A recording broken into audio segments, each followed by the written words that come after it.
Um, I suppose I'll just introduce what it is we're doing here. Um, so I'm joined by Jacob Winograd, which of course people who are watching on his stream will already know. Um, we are going to be discussing open versus closed borders, or perhaps more accurately, whether or not it is the libertarian position to have potentially the state restricting immigration in some way. I hold that it is not libertarian. I suppose, do you want to say who you are, give a state what your position is? Yeah, sure. So I'm Jacob Winograd.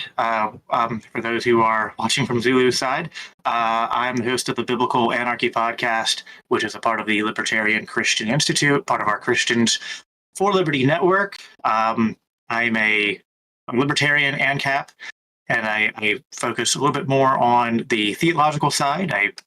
We do at LCI is basically try to make the case for a free society from a Christian point of view and engage with Christian theology, as well as philosophy, politics, and economics as well, but it's through the Christian worldview. I know you're kind of more of a objectivist lens, which that might be fruitful ground for future discussions. But today's topic being borders, a bit of an interesting one, and perhaps some people might be, I don't know, have an idea about what my position is, which and or be confused about it, which I think is fair because I don't think I have. Well, I think I do have a clear position on borders, but also at the same time not clear. So let me explain what I mean just very briefly. I mean, as an ANCAP, imagine you also being an ANCAP, we would just agree that, well, it's really simple in terms of what the actual philosophical position is, which is a rejection of the borders entirely of the state, as the state is a instrument of violence. It's a illegitimate monopoly of law that distorts law, violates property rights, and we would both prefer to live in a society where the state does not exist and there is no border to have a dispute over. The only borders that would be legitimate would be private property borders. And I think the debate is more about, as ANCAPs, what do we think regarding the current nation states that exist and the status paradigm, and what are better or worse, or what's the principled approach to what states do with the border while they continue to exist illegitimately as they may do. I think that's kind of where the debate is, and my position's a bit, I guess, I would say that I'm skeptical of if we really should embrace a full open borders position. I understand the arguments for that. I am not really advocating for a closed borders position either, unless you really want to, I don't know, put it in a binary terms like that. I mean, I would be probably happy with a lot of different steps in between. Hoppe had ideas about, invitation and whatnot. Even things that are modifications of an Ellis Island style approach might be more acceptable. But that gets into issues of both principle and somewhat like pragmatism or strategy in terms of, how do we pursue a freer society and ultimately work towards, if possible, a stateless society. So I guess it's a basic overview of my position. If you have any questions, you want me to clarify anything, I'd be happy to do so. But I think that's the most, it's the briefest way I can explain what my position on borders is. For sure. So I suppose I could jump in. Well, we could start on, like, let's take just some random piece of untouched wilderness. Like, we'll stick to the U.S. for now, I imagine, because most people will be more familiar with the U.S. So, like, just somewhere in the middle of, like, the Nevada desert or something where nobody has ever been there. I think it's pretty clear that for those places of just virgin wilderness, the state doesn't have any right to prevent anybody from going there, because nobody has a right to prevent people from going there. So would the Agreed. sort of immigration restriction that you're advocating for in the current world, would that involve the state restricting immigration to virgin wilderness? So, and to be clear, are you asking me to like it? So, off the table is abolishing the state and state borders entirely. But then you're asking me, so that being off the table, if I could give an exact prescription of what sort of state immigration policy I would advocate for, would it allow that such an action as people coming here and settling, homesteading clearly unhomesteaded land? Do I have that right? So, I mean, it would only be off the table to advocate the abolition of the state if you think that that is actually currently off the table. So, like, I'm just wondering, like, you know, if you were to, you know, Donald Trump called you up and he said, all right, what immigration policy should we adopt? Would the immigration policy you tell him involve restricting immigration to virgin wilderness?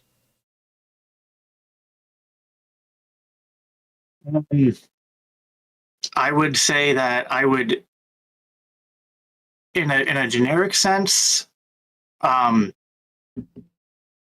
guess there's some questions about like, you know, how they're coming here and if, you know, if they're coming through some kind of legal channel or not. Ideally, I mean, to the heart of your question, I don't have an issue with people homesteading unhomesteaded land.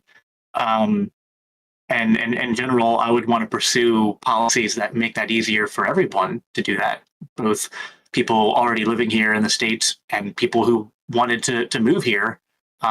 It would seem to me that would be, you know, that there'd be no reasonable objection to that on any ground that I can think of, because if they're not coming here to live off of welfare or be a drain on public resources, or they're not trespassing on property, there's no tragedy of the commons to consider there. So that would seem to me, you know, now, like, how would it exactly get hashed out? Who knows? The problem with any state policy is it's going to be rife with inefficiencies and, you know, unjustified bureaucracy and red tape added to the mix. But would that be better, you know, that in terms of moving towards an immigration policy that's better than the status quo?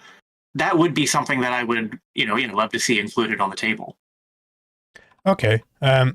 So if untouched wilderness, if we both agree that it's fine for people to immigrate there and homestead there, the only other type of thing would be something where it's not untouched wilderness. But for any such place, you know, where it's been industrialized or whatever, either it's the case that nobody owns it, in which case it's liable for homesteading, it's just been like abandoned or whatever, or one person owns it, in which case it's not liable for homesteading, it's like somebody's house, or some group of people own it. So I suppose, what do you think would apply to the standard case of an immigrant who you would want to restrict? Where are you trying to restrict them from? So I think the ideal of what I would want would be to actually allow more travel and freedom of movement. But I would probably want, and I don't think this would even necessarily have to be limited to just immigrants. I think you could even, like, it would be better to almost move all public property to, even if it's kind of owned or administered by the state, to be treated more like private property, where it's pay for use and not treated as just like a public space. But insofar as we have public spaces that are currently like, well, we don't directly just pay for you. It's not like a toll road, right? So parks and roads and schools and things like that that are quote unquote public, but that aren't. You don't pay the populace is taxed, of course, but they're not paying a direct usage fee for each time they use it. I would say that, yeah, immigrants coming here, I don't see that they necessarily have a right to use all of that. It would be kind of a case by case for me. I I don't want to advocate for the state to control the roads or control movement on the roads, but certainly, I mean, I guess sidewalks, parks, certain public spaces like that, definitely schools. It seems to me that there would be it would seem reasonable to me compared to the alternatives to allow restrictions to access to those from immigrants. But again, I think it could even extend beyond that, and ideally you could use that almost as a springboard in my mind to argue for that. Well, like moving public property closer down, closer to something simulating private property norms and usage. I know your position is somewhat that you view the public property in many cases as essentially unowned, which I'm guessing is going to be somewhat of your objection to that. Yeah, but moreover, I'm just like sort of confused. Like, if I'm just I'm not a US citizen, so like if I wanted to move to the US and I buy a house there and everything, and I start living in that house, what specific restrictions do you think should be in place blocking me from doing this? Should I be allowed to do this, but I'm only allowed to go to certain areas? Like, what would your immigration restrictions actually look like in the case of somebody who wants to move to the US? So again, I mean, I'm trying to make sure that I understand your question. I want to frame it correctly because I don't want there to be confusion later. Because I think I don't want to. So let me do this one, because I don't want to evade your question, but I just want to make it clear because it might sound confusing, the answer I give you. But I think I make a distinction between my ideal policy versus what I think is even possible or expedient right now.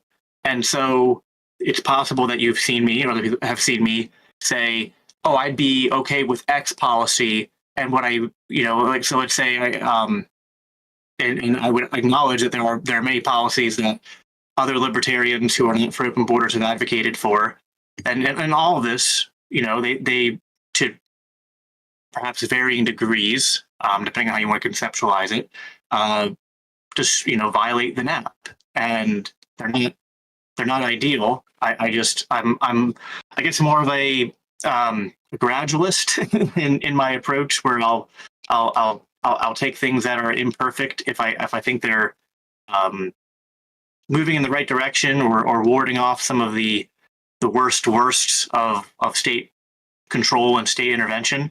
But in terms of my ideal, like this, like, if I could have just like what my thoughts are regarding, like, for some reason I can't abolish the state, but I can try to create the most libertarian immigration system possible, it would probably, to most people, look far closer to open borders than to closed borders.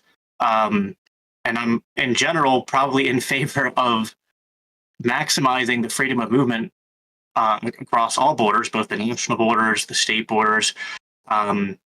And the only restrictions would be on, I think, that quote unquote public property. And I think that would be,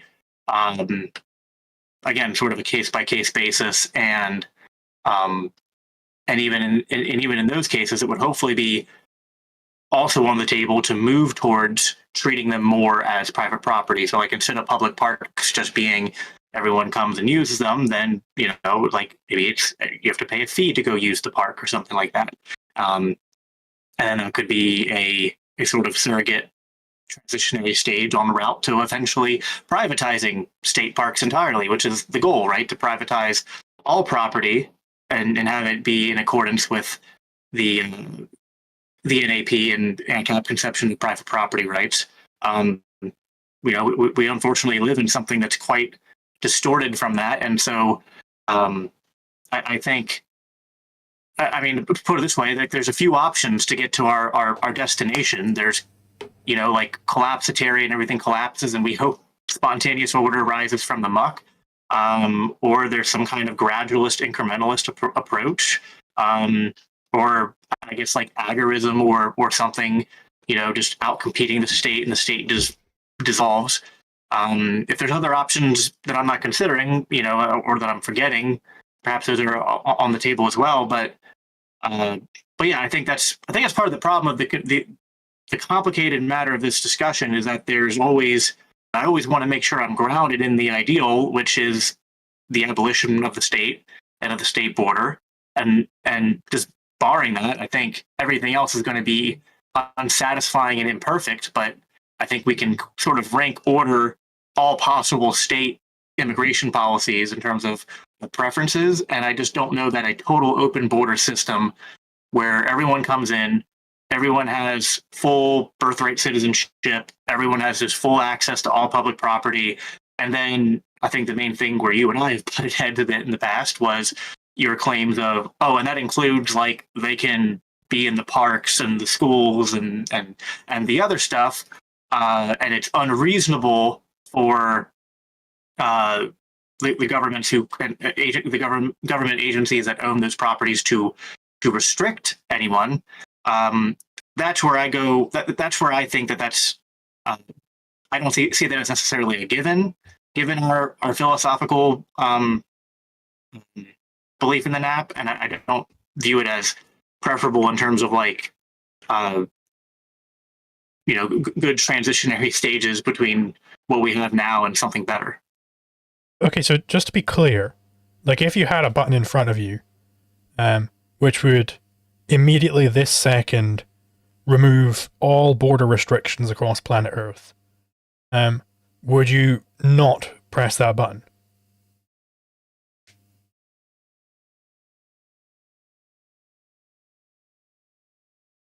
It's an interesting question.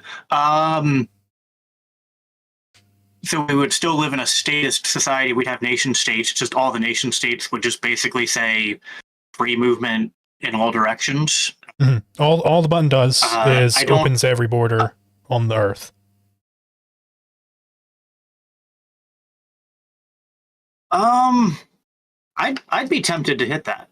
I think there'd be some negative fallout from that. But in that case, I mean, these are interesting thought experiments, and I'm not an absolutist on these, but I'm often when these sort of things come up, I think about it in terms of like just like I can't possibly extrapolate every possible pro and con, but just my general intuition is that it would be a net good to open all. I mean, think about like if I mean, it's a little like you have to suspend your belief a little bit, right? Like imagine like, well, North Korea is still this like horrible dictatorship, but like suddenly they're just letting everyone leave.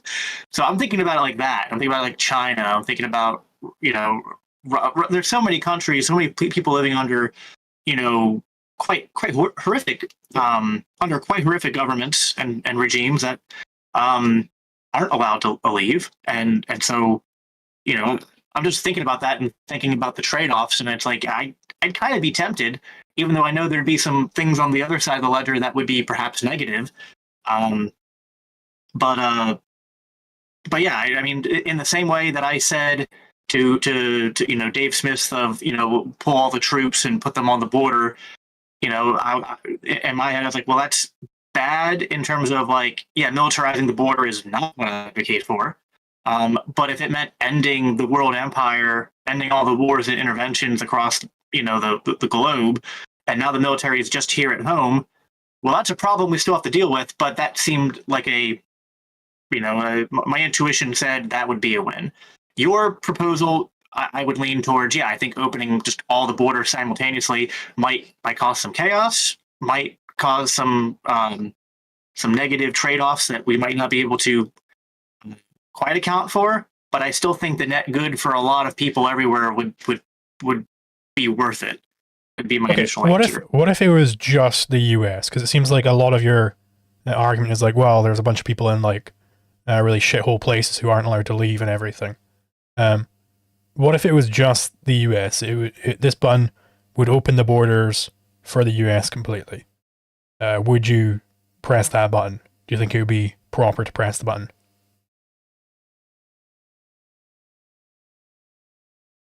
In the current status quo we have, I'm not sure I would press that button, but I would have great. I would have a lot of trepidation either way. Um, I think that the current American border situation is a quagmire. It's a mess. I mean, it's kind of always been. But it's gotten worse in recent years. Um,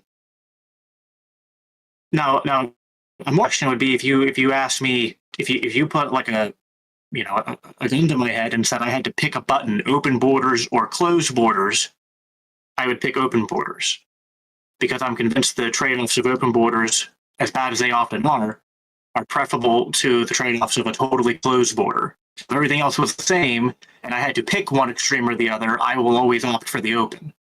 But if I guess like to put it another way, if the choice is between open or something that's not totally closed, not extreme totalitarianism on the border, but that's many of the other options that are on hand, whether it's some kind of hybrid of a Hoppian system with an Ellis Island system and dealing with public property in the ways I talked about, that's to me where I'm not like other ANCAPs just willing to go all the way to like fully embracing open borders as the position. And I recognize that within ANCAP thought, other than Papa and I guess like late Rothbard, that's not the most common position. It's actually I'm in a minority even here in LCI. I'm the only one here in LCI that actually has a position on borders that's less than privatize everything, but in the meantime just keep them totally open. But yeah, I'm just concerned with the long-term trade-offs of that in terms of not just like what can happen on public property, but just also it seems to me that the state wants to have the borders open, wants to flood the population with immigrants in certain ways. Well, I mean, to be clear, if the state wanted the borders to be open, then the borders would be open. Like the state can just do that, right? Right. Well, I think what they do is both. What they do is and it's bad on both ends. It's bad because what they do is they unjustly keep out peaceful people who are waiting on lists, who are trying to go through quote unquote the proper channels and come here legally and who pose no threat to any person. And I do object to those people being kept out. But there's another group of people who the state, very selectively does not really do much to stop from coming in here illegally, bypassing those quote unquote legal channels. And so I know some people scoff at that whole, the term anarcho-tyranny, but that kind of seems what it is. It's sort of like hey, we set up a system, but we're going to basically like enforce the rules in the opposite direction. If you try to follow the rules, we're going to keep you out. If you don't follow the rules, I mean, they detain some of them, but there's far more that come in and stay.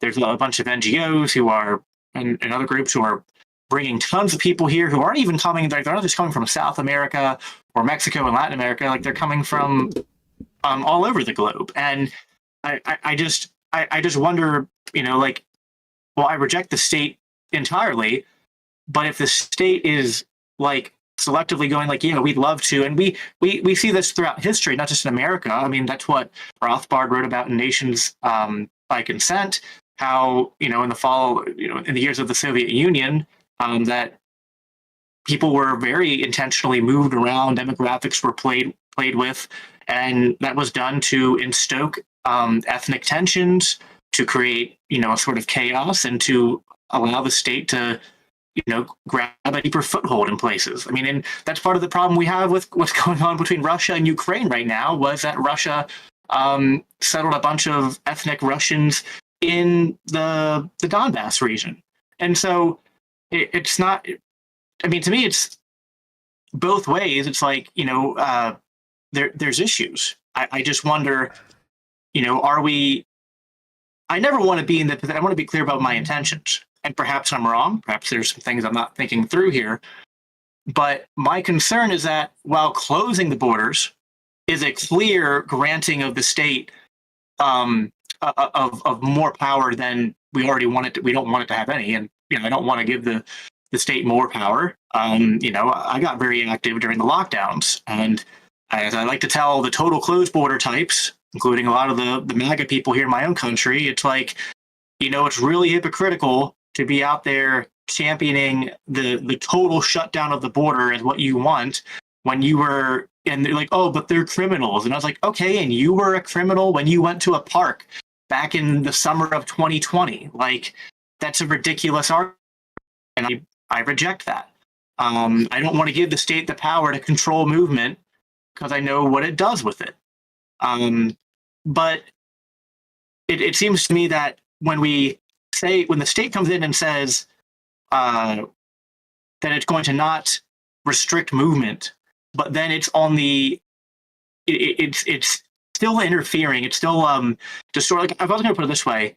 I feel like what you and other libertarians who take your position are saying, and if you don't, correct me if this is the wrong way of phrasing it, but this is my stating it in my own words, is that you're saying that, well, open borders is the correct ANCAP libertarian position because it's just the rejection of the state controlling movement across the border. Mm-hmm. And that's not quite how I see it. It seems to me that the open borders position is still the state controlling the state still controls who comes and goes. They just are selectively deciding who comes and goes in a different way. Hold on. No. The open borders position does not say the state is deciding who comes and goes. It's saying the exact opposite of that. Right? The open borders position is the state doesn't decide who comes and goes. The borders are open. Hence the name, right? And that just clearly is the correct libertarian position here. And so you've got sort of a contradiction. Because you're saying on the one hand that you want to remain grounded in the ideal. You're agreeing with the ideal, but sometimes, you find one policy preferable to the other, whatever. But then you're also saying that you don't think it's necessarily a good idea to press this button, which achieves this ideal in the realm of borders. Right? So I don't think you're grounded in the ideal. I think because the ideal is open borders, you want to restrict immigration, or else you just say, yeah, press that button. Right?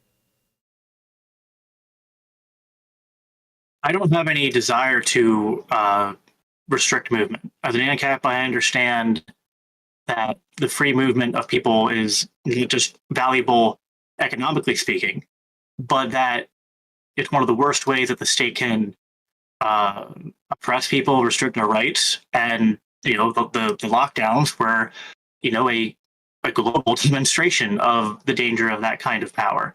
Let me see if I can articulate this a little bit differently. I understand you're saying you're not saying the open borders position is the state selectively deciding, but I think what the state does when it still says, because of its very nature, right? Like we're a sovereign nation state. These are our borders. Doesn't that imply a right to control, even if they are selectively at times choosing not to enforce it? Like even if we had, like for sake of example, consider that America had an Ellis Island system, which is still a little bit less than open borders, but I would say like it was better in terms of like people going through the legal channels were allowed to come here freely, right? So that would still be the state. I guess the only difference between that and an open border system is that the open border system, I guess you would just imagine that the state doesn't have like agencies on the border tracking people as they come and go. But in both cases, it seems that if you still have a nation state, the state is still claiming the right to do so. And then if the state they can go ahead and still claim selectively intervening, whatever they want, and like it doesn't really matter if they're claiming that nobody's allowed to take a piss on the moon, if they don't have any way to actually enforce that. I don't really particularly care about that one bit. The open borders position, literally all it means is that if I wanted to go to a place, they're not going to restrict my immigration there in any sort of way. That's what it means to have open borders. And that's the correct libertarian position. Because the state doesn't have these rights. Well, I agree that the state doesn't have the right to restrict movement. That's I the think open the borders state also position. does not have the right. Okay. Well, I think the state also does not have a right to then continue to distort the free movement of people in the other direction, where they're saying not only are we going to allow movement, but we're going to artificially increase movement. We're going to artificially, you know, shuffle around the chess pieces, so to speak, in order to expand our power in other ways, right? Which is what, again, these are things even Rothbard brought up and observed, that we can observe the consequences of this happening even today. I mean, do you not like? Have you read Nations by Consent by Rothbard? Do you understand No. that basic argument, how the state can use the movement of ethnic populations to, create confusion, stoke ethnic, instability in the regions, and then rapidly changing the culture. Which to me, that seems to be part of what a lot of the more globalist parts of the status apparatus we live under today, they seem to thrive on growing their power through the manipulation of the, like, put it this way, we would agree that the correct, maybe correct isn't the right word here, the ideal is that people move based upon their own incentives, which are an expression of them reacting to the market.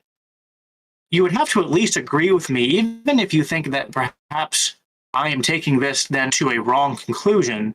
Would you agree that the state is often messing with the natural market incentives, which would be what people react to in terms of why they move, where they move, etc., and sometimes including, intentionally targeting the movement of different groups of people into other areas for the purposes of which that I've stated and others have observed. Like, do you So see that like, at least as yeah, something that has to be addressed? I mean, okay, so I agree that it's definitely possible and indeed plausible for the state to warp the market in such a way that you get more immigration between two cities than you otherwise would. But that's not relevant to the discussion. The discussion is over whether or not the state has a right to restrict immigration ever in any way, shape, or form. You haven't demonstrated that they do have such a right. In fact, you've said that they don't have such a right.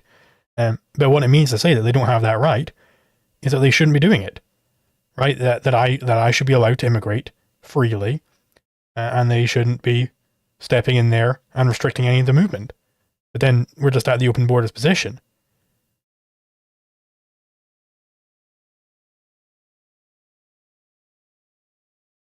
Yeah, I mean, I guess the difference would come in. I mean, I don't want to get into a semantics debate over what we call. I've always said what my position is the more of a. I believe in private borders. I believe in the abolition of state borders.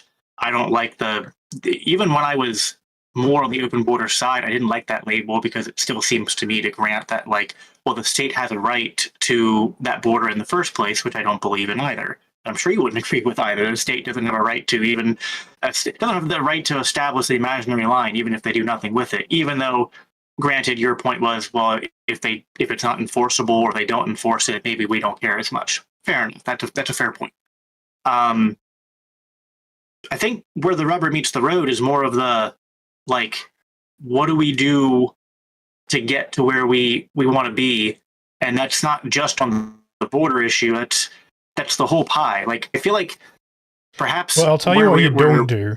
Viewing things somewhat differently. Given that the ideal is, in this case, to not have any borders, I'll tell you one really bad step to take. A really big mistake would be taking the entire US military and enacting martial law across the entire border. That's definitely not moving in the correct direction there. So I would not be moving in the correct direction regarding borders. There's one bad example. How about a good example? Yeah. Is the United States stops enforcing border restrictions. like which is what we've all been advocating this whole time.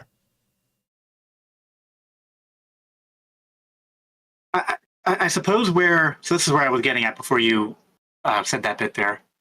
Which, yeah, I mean, fair enough, right? And maybe just to address that, since you brought it up, it's possible that I'm giving Dave a very charitable read because we're friends. I don't want to sit here and have this debate be about Dave and his positions. But fair enough. Perhaps perhaps I'm giving him more charity than you're inclined to, and we can just agree to disagree there. But certainly would agree that, yeah, I mean, it would. I think what I said earlier was, yeah, I mean, even if I thought that was a good trade-off, that would still then lead with a very bad problem to deal with on the borders. But I think that actually it's a good segue to what I was about to say anyway, which was, I feel like what you're doing, and this is just my interpretation of what you're doing. I'm not trying to put words in your mouth or anything, but it feels like you're sort of taking things issue by issue and compartmentalizing them. And I kind of see this more as like a Jenga tower, where I'm kind of worried that pulling some things out at the wrong time, the wrong way, or at the wrong speed is not going to get us in the direction we want to go. So I am concerned about the ideal, the principles. I'm also concerned about, I think there are ways you can try to move closer to your principles in ways that are counterproductive in the long term. And I do worry about that when it comes to the border, the topic of borders and immigration, as I do for there are other things as well. I mean, there's like reductio cases, right, which are easy, right? Like, would you abolish the laws about feeding prisoners before you abolished public prisons, right? I mean, that's a bit of a reductio case. Although I actually don't know what your position would be on that, because I would say we don't. But I could see you saying, based upon what I know what you've said on other topics, that maybe you do, and that would just create enough outrage that then people would abolish public prisons. I just don't think that I'm willing to take those kind of gambles or risks when it comes to how we try to take the Jenga puzzle apart. Because as much as I hate the state and want to see it dismantled, I'm worried that doing things in the wrong. So, like, put it this way: if there's two camps of ANCAP, one that I would label as no particular order ANCAPs, where they're just, hey, reduce aggression wherever possible, whenever possible. Then there's maybe another camp, which I would say I fall more into, which is, no, I think there probably is a particular order where you have to do things, and maybe we can't perfectly centrally plan it, but we can probably gauge that some orders or potential, like repealing of laws in certain ways would be less preferable to other ways in terms of trying to take down, like, it's a clumsy analogy because we are trying to take down the state, and but hopefully you get what I mean. Like, I guess, like, I'm worried that you're compartmentalizing a bit too much, and I'm trying to see things as all, because they're all connected, right? And I'm just worried about the negative trade-offs if we repeal certain things before repealing other things. I mean, and I don't like the whole. Another example of this is, I think it was Milton Friedman, who said, like, you have to abolish the welfare state before you abolish borders. I don't actually particularly agree with that one entirely, but it's like another example of something libertarians say along the same lines. So, like, you've got this sort of order of operations that you want to go in for removing different aggressions. But what is it? What is the standard which gives you this order of operations? Because it's clearly not the non-aggression principle, because that's the non-aggression principle just says don't aggress. It doesn't say, oh, but if you're currently aggressing in this way, then you've got to keep aggressing in that other way until you stop aggressing in that first way. Then you stop, the non-aggression principle doesn't say that. So what is your standard which determines the order of operations? Yeah, no, that's a fair question. I would agree with your framing there. I don't know that it's one standard. I think it's that there's a goal of, I would like to see. Well, I mean, there's actually, it's almost like a tiered goal. Like, ultimately, I want to see the state abolished. Probably not happening in my lifetime, but I'd like to then, seeing, so that's like the ultimate North Star in terms of that that goal.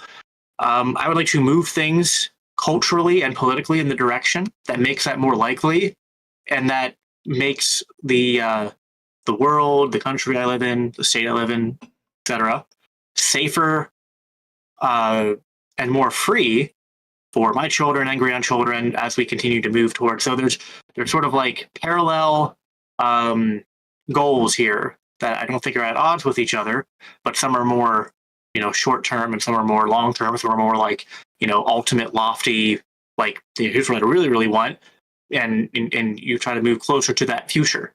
Like abolitionists, right? Like they wanted to abolish slavery, but if they had small wins on the road to that, where there was less slavery or slaves were abused less or things like that, they didn't stop working for full abolition, but you also take the small wins along the road. So right, but that's not what I think that's not what the restricted immigration people are doing, though. They aren't saying we've got this ideal, the total and complete abolition of slavery, and then when somebody comes along and says, okay, well, here's a policy which would free half of the slaves, and then they're like, okay, right, implement that policy, because they're keeping as the ideal the abolition principle. The analogy would be the non-aggression principle. So if you went to an abolitionist and said, hey, there's a button, and if you press it, all the slaves are instantly freed, they wouldn't say, I don't know, that's going to cause a lot of, they wouldn't be doing any of that stuff. But then anytime you ask somebody who's for restricted immigration, including you give that button scenario to them, and they're like, I don't know, we gotta concern ourselves with no abolitionist is going around talking about fucking orders of operations, right? That isn't how they talked. They're abolitionists. They're not gradualists. No, I think slavery was a bit more of an important problem, but I think it's just a different scaling problem, a less complex problem in terms of abolishing slavery versus abolishing the nation state. I mean, both are very old things, I guess, in a way. We've had forms of states for a long time in human civilization, along with slavery, but the state is, I think, so like on one hand, it's simple in terms of it's, on the moral compass or the law compass, like it violates the NAP, it's immoral, but in terms of it permeates every area of life, and it permeates in many areas of the market, and I think trying to, and the issue we're up against as ANCAPs is we're simultaneously trying to repeal all these bad laws, unjust laws, these unjust machinations of law, because it's not even just that they're bad laws, but that they're laws that are enforced by a claim of fiat for the right to impose these laws in a geographic landscape or landmass. And then we're also trying to then institute, the correct legal order. And I mean, now, and correct me if you have a better answer to this that I haven't considered, but I don't think that for as correct as ANCAP legal theory is, and as correct as libertarian philosophy is, I don't think anyone has really developed a great way to just actually how do we get people to move, very willingly and succinctly from the current order we live in to the order that we want to live in. Like, it's not it's easy. Just do Isaiah's job. As simple as, I imagine, given you're with the Libertarian Christians, I imagine you're familiar with the story of Isaiah. Yeah, go out and gather the remnant. Yeah. Yes. Yes. Just do that.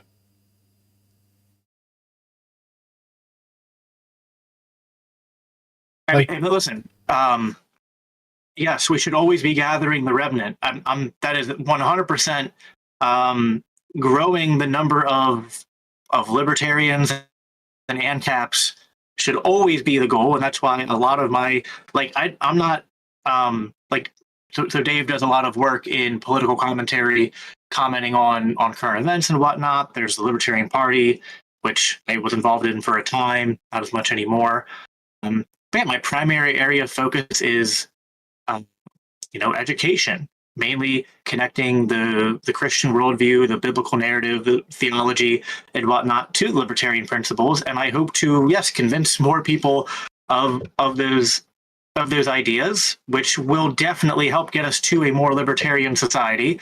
I do view that as like the step one, but I guess like if this is like a step one, make more libertarians, and that leads to a free society. I guess I have a question mark as to like what's the step two there, So because we agree on step one.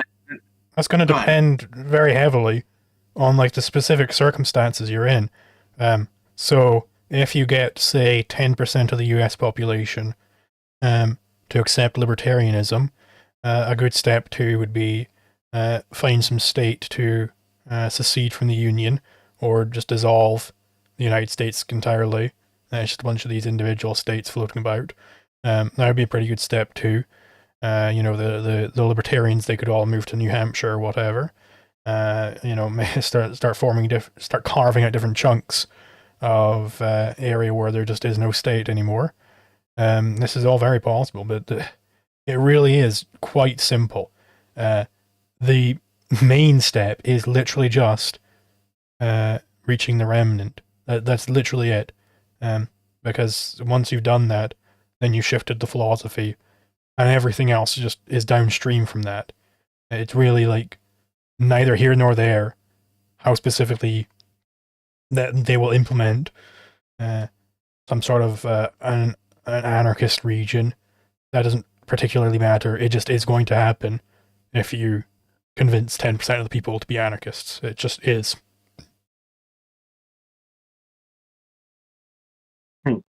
Yeah, I guess we might differ there. I mean, I would say, I don't know how you could know. I mean, if 10, I mean, there's a lot of good I imagine would happen if 10% of the population were suddenly ANCAPs. I don't know that it would. I mean, and maybe are you saying that would eventually then lead to the disillusionment of the state? But maybe like would that happen right away, or would that still take some time? Well, it depends on if they're speaking French or German at the moment. But it can be incredibly quickly.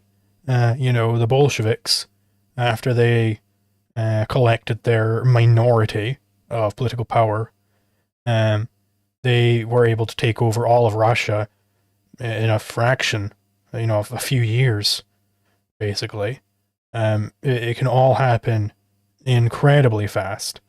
We've gone over the span of about 60 years from a dozen or so people in Murray Rothbard's living room to Argentina, right? Shit can happen very, very quickly. Yeah. When the philosophy is correctly positioned. That's all of that stuff is downstream. That's what I'm saying. It's really not even particularly worth spending time thinking about what would be step two, what would be step three, because that's all just gonna, it's almost like spontaneous order. Right? You don't have to sit there thinking, okay, and then how will the restaurant industry be ran? Okay, and then how will you just don't have to think about these things. It'll just get done, right? You don't have to be the central planner.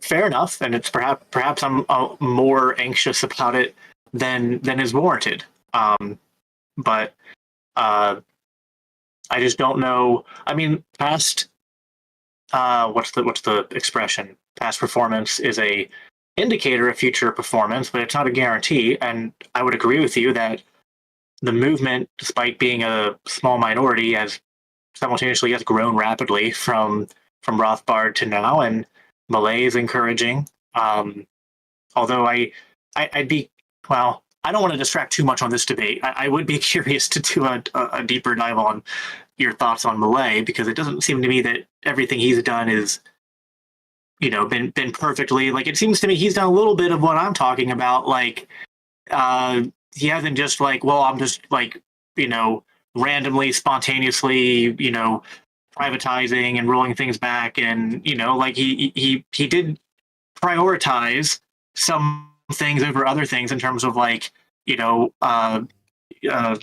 dealing with inflation and dealing with the drug and gang problem and things like that, like their own internal problems. So I now granted he doesn't have I guess the ANCAP super majority or anything like that, but I don't know. I guess like I could perhaps see myself agreeing with you that like, well, the most important, and I agree, the most important thing is increasing the number of libertarians and ANCAPs.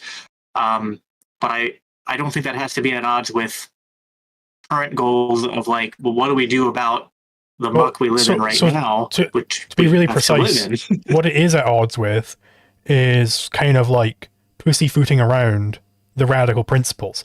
You will not and cannot get this radical vanguard of anarcho-capitalists if when somebody says, okay, well, should we press this button? And you come back with like, oh, I don't know, the trade-offs are... Like, that's not going to convince any radicals. They're going to immediately hate that. And you certainly won't convince them. Just to get back to Dave Smith's prescription, if your prescription is, okay, well, here's my policy, we're going to destroy the last bastion of capitalism on Earth. That's definitely not going to convince and get together a radical vanguard of anarcho-capitalists. That's definitely not what you do. What you do is literally just preach the radical message over and over and over again, and you reach the remnant. It's very simple.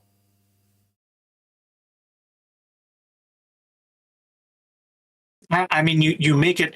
I hope you are right, and my trepidations are wrong. Although I understand your concern, which is that you think what's slowing us up is people like me, who just are a little bit more trepidatious around those, these certain questions of, I guess like radical testing, which I'm quite happy to press those buttons on many other topics, but yes, I do admit this one gives me some pause. And I will also, like, I saw a post you made the other day, which I agreed with, which is that there are some people who I think go a lot further with just being trepidatious and are just wholesale going like, well, whatever, like we're so far off from the NCAP thing that I'm just going to, like, I mean, I think there's a big distinction between what I'm advocating for and some people that are just saying like, no, whatever, like, basically like they're cheering on, like, listen, there's maybe some things Trump is doing that are worth cheering on, but then there's other things that are certainly disastrous that some libertarians aren't being as vocal about as they should be, in my opinion, including on the border. And like, I got a lot of flack for pushing back against sending detained illegal immigrants to Gitmo. It was like, well, no. And I think they actually got ratioed by a bunch of active people on that post, but it didn't matter to me. I was like, well, I think you can still be radical and push boundaries while also understanding that some people have, like, I don't know. I don't know that every issue is created equal in its complexity and just that. I mean, like, it's equal and the answer is abolish the state. But again, I guess I don't know. I don't know what to say other than that I don't despite perhaps your, I don't know exactly where you stand. I know we've butted heads before, which I would like to talk about some of that a little bit before we get off, but I don't view us as ultimately being at odds. I just feel like, I mean, listen, I'm out there leading with my first foot forward, with the name of my podcast being Biblical Anarchy, and I've introduced the ideas of Rothbard and anarcho-capitalism, the term anarchy, to a lot of people, including just like normies that go to church with me. And I don't think that they're getting tripped up in terms of, I think I'm plenty radical for them. That's because I don't think that it seems to me that one of the things that's unique to the nation state is the border. Because it's kind of like part of the whole game is that, like, hey, all this stuff within this border is ours, and we have a right to pass laws and govern here, and even tax and eminent domain, and just basically violate property rights within this specific region. And it doesn't seem to me to be in bad faith. Despite I know you have, again, we can leave this stuff with Dave aside. It doesn't seem to me to be in bad faith when many ANCAPs, it's not like just me, there are ANCAPs of high repute of yesteryear and today who just, when it comes to the border position, go, yeah, I'm not sure that the right position right now we take is just full open borders. So right, but then it's back to the order of operations thing. So like, but I still don't know, like in concrete terms, what your standard is to determine that order of operations. Like how do I don't think anybody's ever given an answer to this.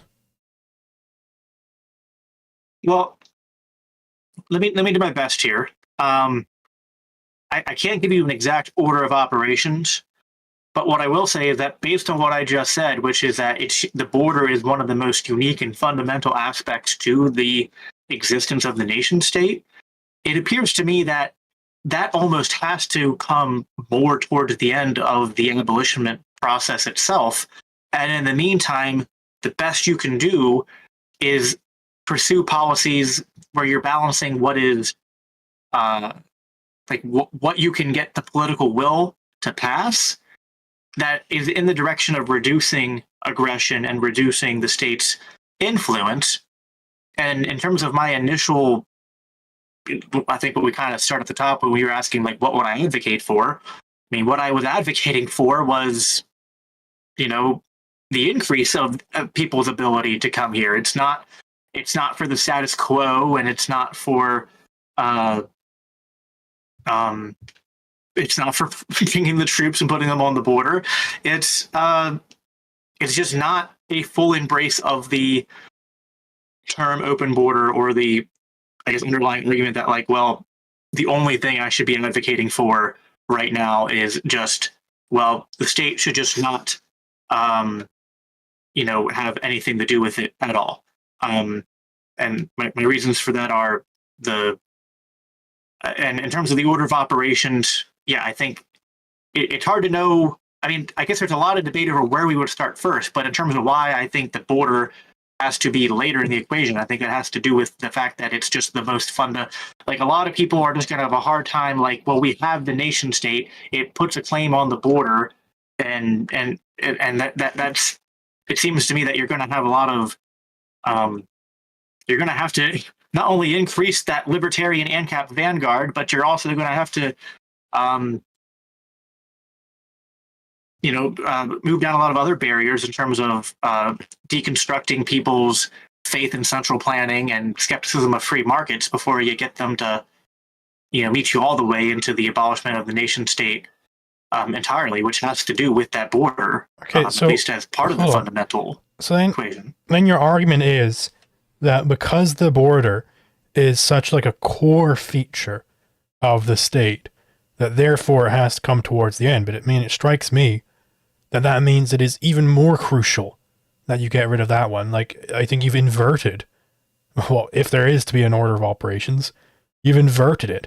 Like, surely tax collection would also be a very core feature of the state, right? There is no state without any tax collection going on. I mean, maybe I'm wrong. Maybe you would say, no, we can't get rid of the IRS until we get rid of the welfare state. No, we can. Do you think that? We can. No. So, like, is that not also a core feature of the state, though? So, like, why is it in the one case where there's this one core feature of the state, i.e., border controls, that we gotta wait to get rid of that one, but then for other core features of the state, no, we got to get rid of those immediately. Like, because they're core features of the state, it's ever more urgent that we get rid of them. What's the difference? Well, it's probably in some sense urgent that we get rid of it, but getting rid of it is getting rid of it, not the same quite as opening it. Yeah, I would say, I think I'm looking at it both in terms of what's politically feasible, as well as, also just like the conflict. Like, people have a hard time understanding the idea of competing legal systems. that seems to me. I mean, listen, there's a lot of objections to the anarcho-capitalist conception of organizing society around the NAP. People sometimes just outright object the NAP and think they have a right to initiate violence, which doesn't make sense. But state propaganda is what it is, which is why we should also immediately abolish the Department of Education. But beyond that, people also, like, if you get past, the roads and some of the more low-hanging fruit of common objections, that seems to me to be, like, even like from our minarchist libertarian cousins, it seems to me that their major hangup is like, well, how can you have competing legal systems within a geographic area?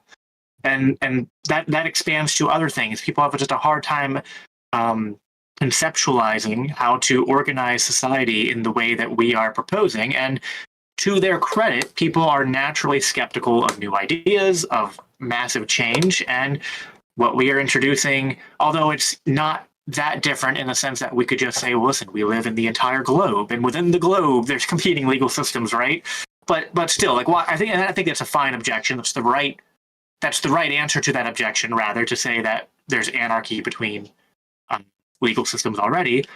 But that's a different scale, and that's different than saying, now, we're going to be, like, America's going to be a legal system in this specific geographic area, but anyone can come here. It opens up all the questions of then what do you do with the public property?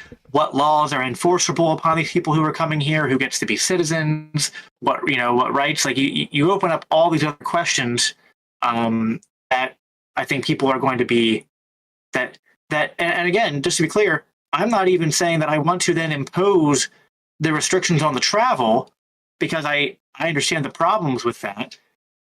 I think the bigger issue then is just, I think the two biggest issues are, one, somewhat of the semantics of, like, do I embrace the full open borders position because that's just the right position in terms of a strict evaluation from the NAP, which I would say the more correct position is just to abolish the state. But I guess if you're going to compartmentalize it, then I can see why you would say it's the open borders.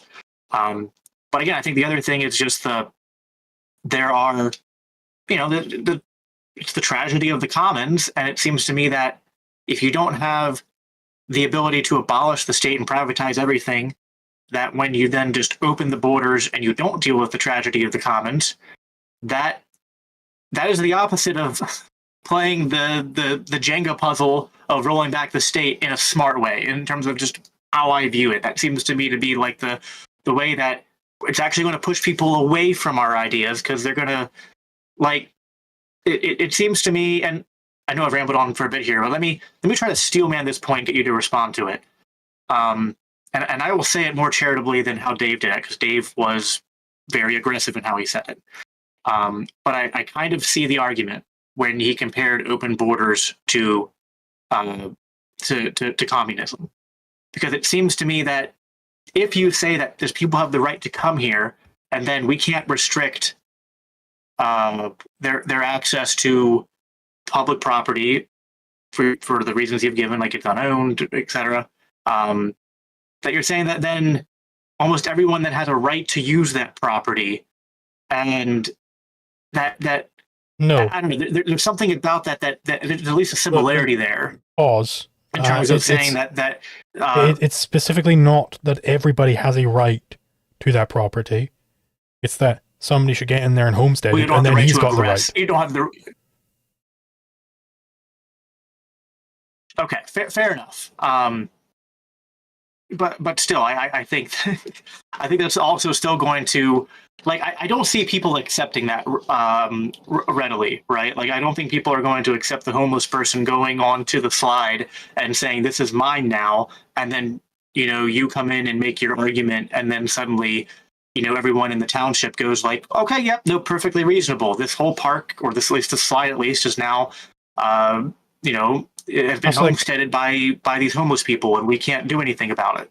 I mean, like, anybody who isn't convinced by valid argumentation is completely and utterly irrelevant in any strategic concern. Because then what you're saying, what you're asserting this person is is somebody who can only be convinced by some manner of word sorcery, by lying to them and trying to convince them on something which isn't actually the libertarian position. But then you're just sort of herding them under the label libertarian without actually making any new libertarians.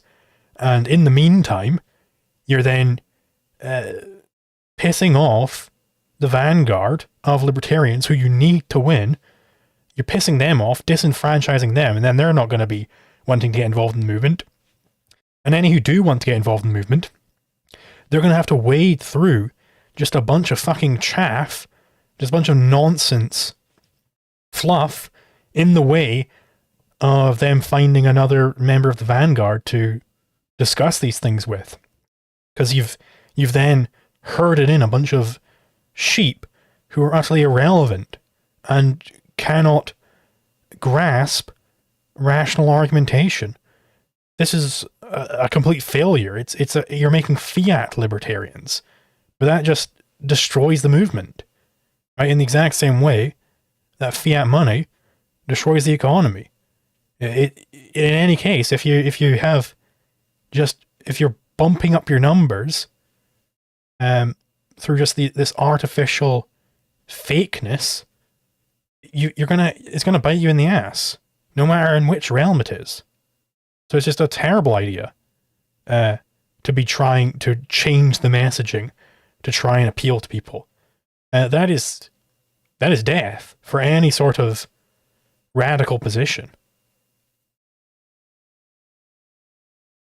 Well, maybe this is a good point to hone in on this specific topic, because I could almost be convinced that you're right if I agreed with you that those are the correct responses to public property. But I know we've butted heads over that and disagreed on that, and that is somewhat at the core.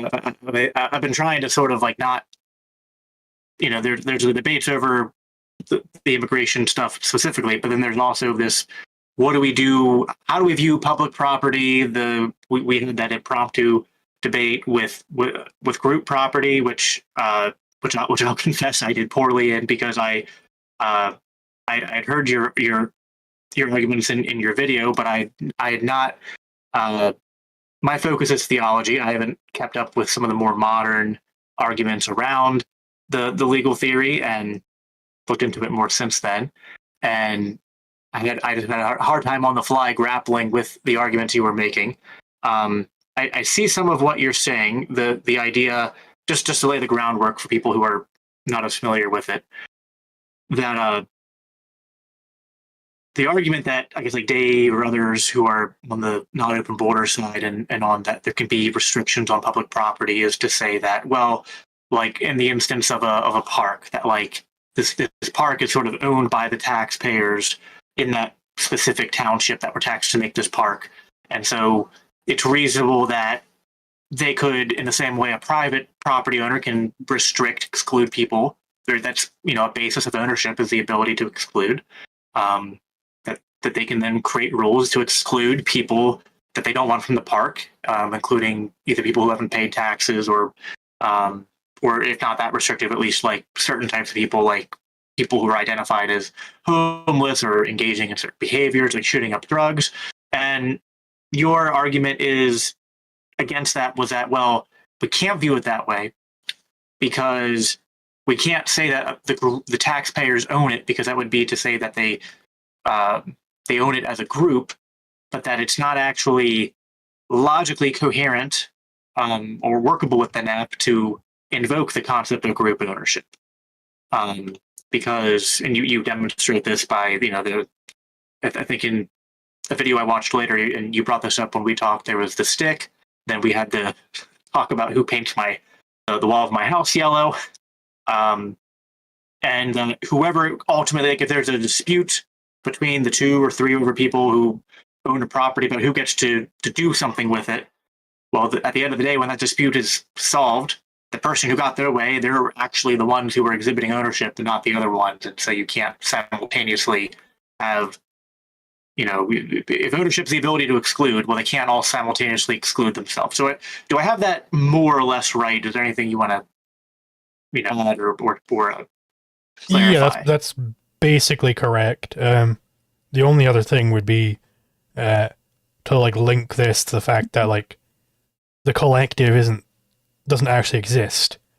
So any form of like group ownership, or you even see this with IP arguments, it's sort of relying on the collective being the really real thing, with the individual being some subsidiary, but that's just collectivism. And this is just one form of it. So there's two ways we can go with this. One, which I think is what we focused on, which I got stuck in the quagmire because I've just never gone down that road before, is arguing on a more just metaphysical level. I'm not as interested in going down that level at the moment, but just in terms of the actual legal theory, just to get something, clarified at the onset, and I think we would agree on this. But do you agree that there can be in a in a cap legal order that you can construct like a trust or sort of like legal corporate entity that then people could buy like shares in, have a contract that would basically be like, hey, this entity owns this piece of property, and then like the corporate entity has a contract for the shareholders to then like say like how the property that is in ownership gets to be used and who gets to use it and how and things like that. Do you view that as a valid arrangement for people who are, I guess, trying to get to the ends of group ownership, but that need to find a more coherent means of doing so? You would have to do it through pure title transfer, because that's the only legitimate sort of contract, is one which denotes the transfer of title to property. So you could emulate a lot of the desirable features this way, but a lot of the features with group property aren't even desirable in the first place. So, I mean, it's up to people. They can make whatever kind of wackadoodle contracts they want. I'm not particularly concerned about that. You could have a restrictive covenant where it's like, hey, if you break this covenant, you owe everybody else $1 million, and that's going to be pretty hefty punishment there. But yeah, you've got to do it through these sorts of penalty clauses. You can't literally actually have group property. It just doesn't happen. So would you say, I mean, like what I'm trying to get at, and you said not all the ends are desirable. I mean, I can think in business situations, there might be, like if me and my brother wanted to go out in business together and we wanted to, both be able to say, we're working in this space, we've both paid into the building, we've both paid into the equipment, we're, we're putting our name on the business together. It's like, my brother's name is on it. It's like Jacob and Isaac's, whatever, bread making company. And we pay 50-50 for all the equipment and things like that, right?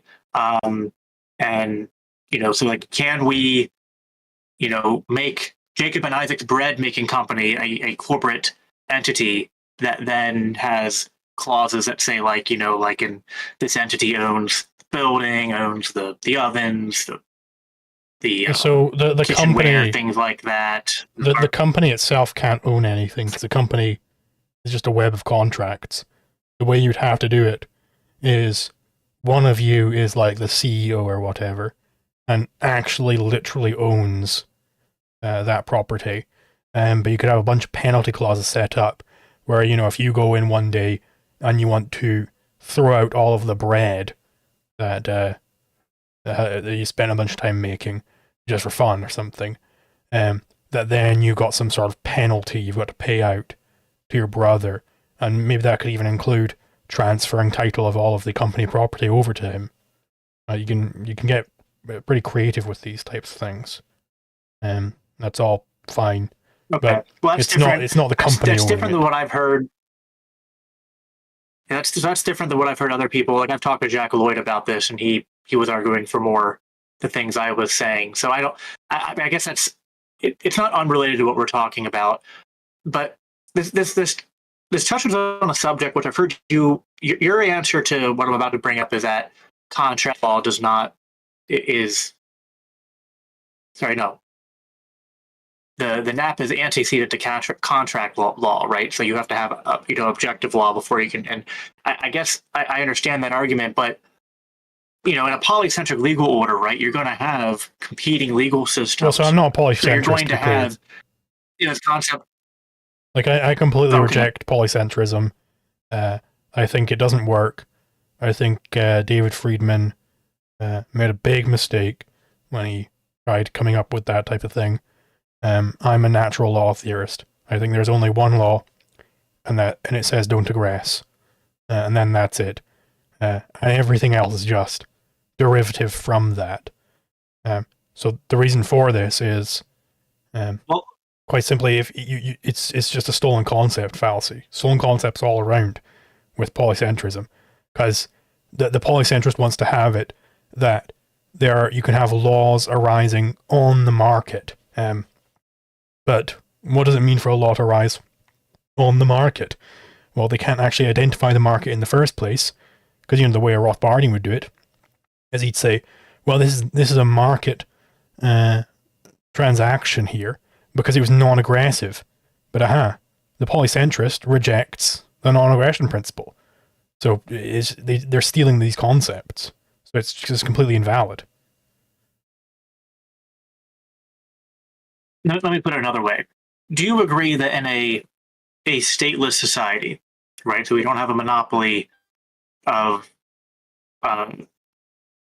lawmakers, judicial systems, things like that. So everything is done through contracts, right? That then in different communities, different even lowercase n nations, right? Different parts of the world, that the laws that emerge are not going to all necessarily match each other 100%, but that over time, part of what we argue for as ANCAPs is that the ability for society to organize can improve more rapidly and efficiently in this system because you have these competing systems that then, you see these contracts play out in real time and you're able to see which ones work better, and people develop different best practices around these things, see how other people are organizing and so that's what I'm getting at. I'm not trying to get into the whole Friedman versus Rothbard and, Friedman, does reject the NAP and all that, and I don't want to get into to that quandary, but just the idea that I would even agree with you, I'm a Christian, right? So I agree that morality and to that extent the law, I do agree that these things are in terms of how we understand them in the philosophical realm, that these are objective and fixed. I don't think that, like theft is theft, murder is murder, et cetera, no matter where you are.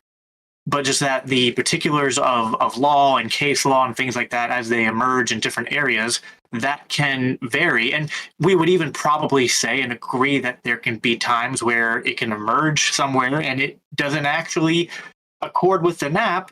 And we would expect that over time in a free market governed society that those contracts probably would not perform well or be preferred or be used in best practice over time and would eventually probably be replaced by better ones that did better follow the implications of the NAP. So do you agree with that, or do you still have issue with how I'm describing it? So I think it's a mistake to talk about you're still trying to have it where there are these laws which come out and they're just going to be tested on the market, but for it to even be a market in the first place, it has to abide by the non-aggression principle. So the way you deal with these rules which violate the NAP is philosophy. The same way, for the same reason why people aren't getting enslaved in the US at the moment, is because they believe it's wrong. You just have to imbibe in people's heads that it's wrong to do these things.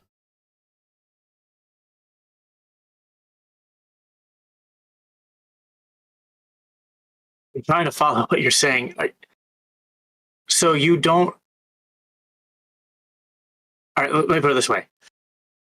If I were to draw up a contract with my wife that said that we both own the house and all the property in our house, and like we both signed it, and like we brought it before a third party judge, just to be like, hey, we want to have this, codified this contract between us that like this is what we're agreeing to, and you have your arguments for why you think that is illegitimate based on the NAP, which I understand the basis for. I'm even I can see the logic there.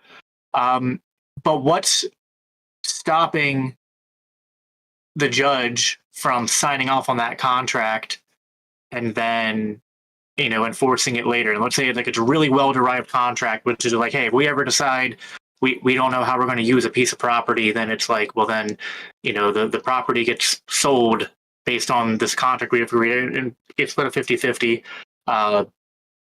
And then there's exit clauses, things like that. So all that stuff's been worked out ahead of time. You might point to, hey, maybe there's something we don't think of. You say, hey, this is still a flawed contract because you haven't thought about like what happens when there's a dispute or conflict in this area, and you don't have a way to do it, and it's going to cause conflict. That's going to be hard. Like then when this goes to court, if it did happen, it's going to be really messy. There's not going to be a good way to for the judge to rule on it, right? And that could be all legitimate, but what I don't here's where I'm kind of like not following what you're saying, because you're saying it's not it wouldn't be a law or wouldn't be a contract or something. It's like, or that we couldn't do it. Like, so clearly what you're not saying is that, well, what you're going to do is create some sort of entity to stop my wife and I from signing that contract.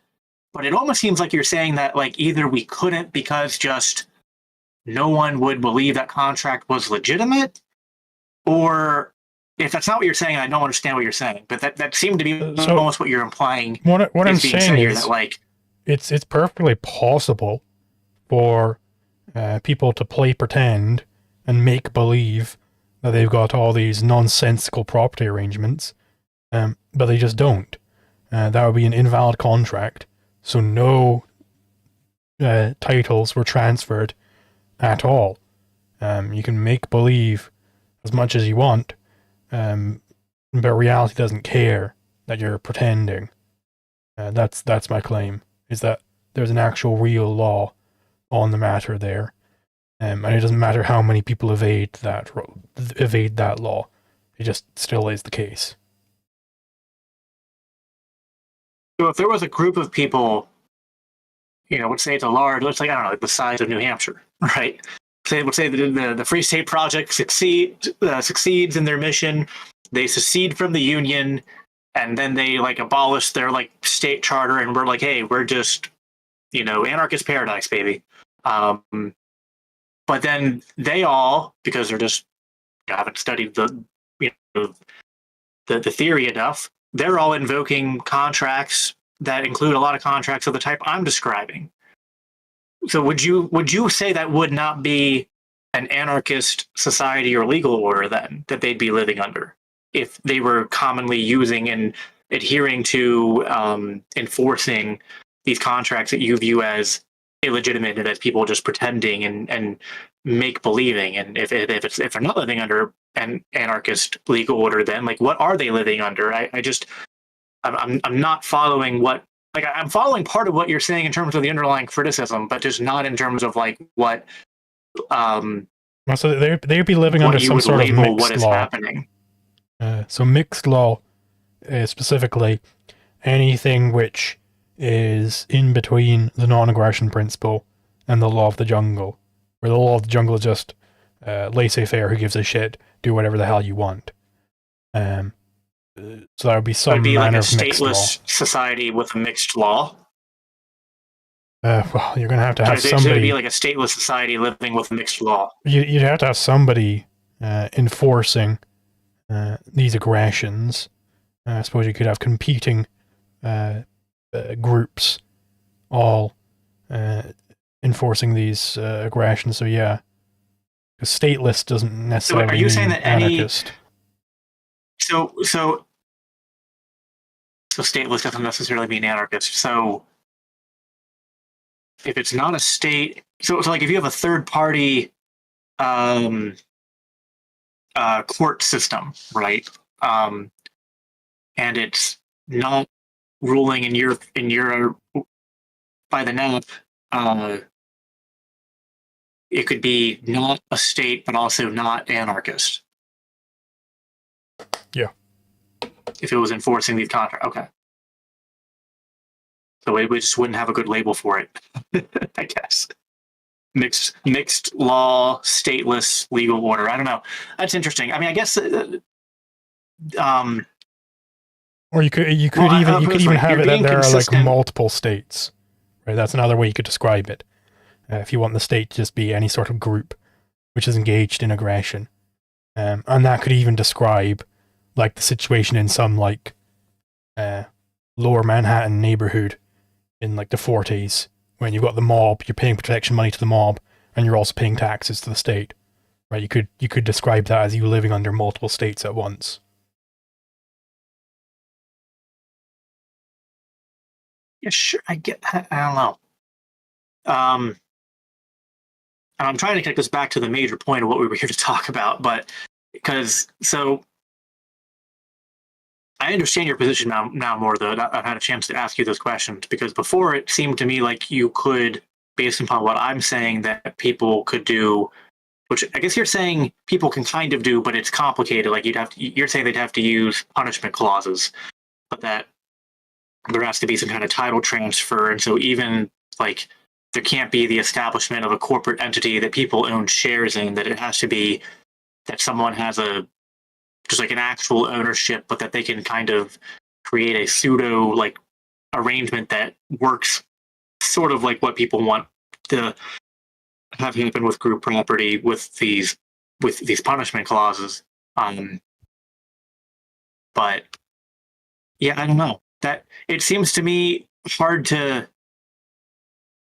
I think we're just approaching this from a little bit different ends in terms of understanding of how ANCAP law works, which is fine, and perhaps I need to study it a bit more. I think I understand the basics of anarcho-capitalism, but it hasn't been. I don't study the ANCAP law and all of its intricacies as my full-time endeavor. I do more of the theological side of things.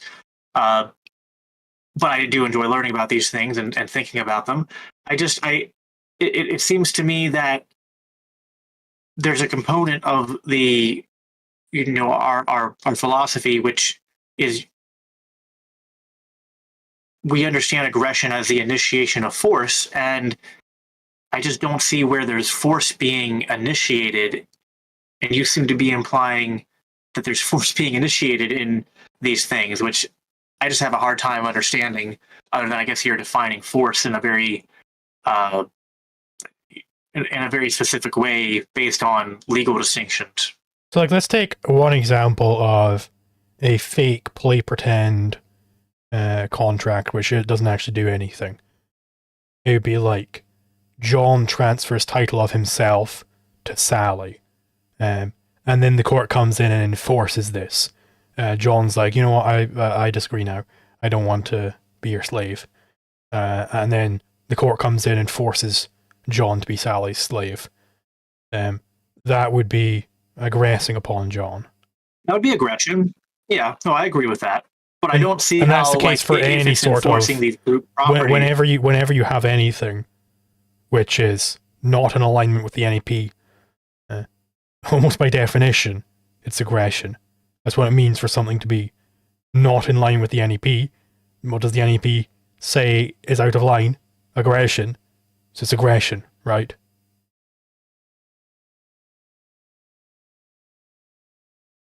It's just hard for me to see where there's the aggression when there's two people agreeing to do something, and even in the case of like if there's a property arrangement, and well, I guess you could. It's like, what if people are living under that contract arrangement, and there's the potential for conflict to happen that couldn't be properly resolved, but they're not having conflict right now, like, would you just say, like, well, they signed a fake contract, but as long as they don't ever act it out, then they're not living in aggression with each other? I mean, they can play pretensies, like, you know, maybe they're filming a student film where they play pretensies and sign a fake contract. That's fine. It's when they get to enforcing it that the problem arises. Okay. I'm following you a bit more now. Okay. Yeah, I don't know. That's interesting. I mean, I guess to connect it back to the, you know, what we do with the public property thing, because you're using all this to say that basically, like, the schools, parks, and whatnot are abandoned property, which you would say is because it's a unjust contract based upon it doesn't follow the NAP. Right? Yeah, basically just nobody owns it. Right. Even though you have to admit there's at least an aesthetic problem with that, where it's like there's people upkeeping it and that have homesteaded it and using it like it's, which I guess you're just saying is just make pretend. Like, there are people who believe they own it and homestead it, but because it's not done through proper legal means. Well, I don't even think those people believe they own it. If I found, like, I can upkeep things that I don't own. That's perfectly fine to do. Just because I'm upkeeping something doesn't mean that I own it. But also, I don't think that most people, like, I think there are probably very few people who work on the roads, filling up potholes and whatnot, who think that they own the roads. I think that's going to be a vanishingly small portion of people. Well, I agree with you on the roads, but I think when people go use, you know, parks and schools and whatnot, I mean, I don't think they're like, well, this is... I would define the people who think that they own the public park. Let me be clear what I'm saying. I think what they would say is that we, the community, own this park. Not like, oh, I own it, like I'm using what's mine, but that, like, sure, that's just a bunch of commie nonsense. Money, your tax money, our tax money. Like, that's just standard commie nonsense. Where it's like, we, the workers, own your body. Like, no, they're just not correct.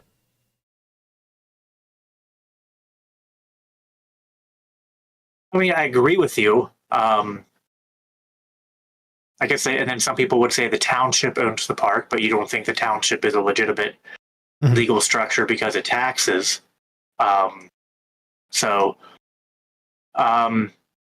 I guess I get into a whole rabbit hole, but, like, you know, like, if I steal money from you and then use that money to homestead something, is that property I homesteaded still mine, or is it not mine because I used stolen goods to homestead it? So the money would be mine. The money's still yours, but So I'm confused. Are you, like, literally using, like, a big coin as a shovel or something to dig a hole? Like, in what sense are you using the money to homestead the thing? I use the money to buy the equipment and pay the laborers to homestead. Sure, so those were all invalid. I guess, like, the park or the school, whatever we're talking about here. Yeah, so those were all invalid contracts, so they all revert. So you never actually purchased the goods and the labor or anything like that. So they still own all of that stuff. So the laborers will have homesteaded it. They own that. I own the money. You own nothing.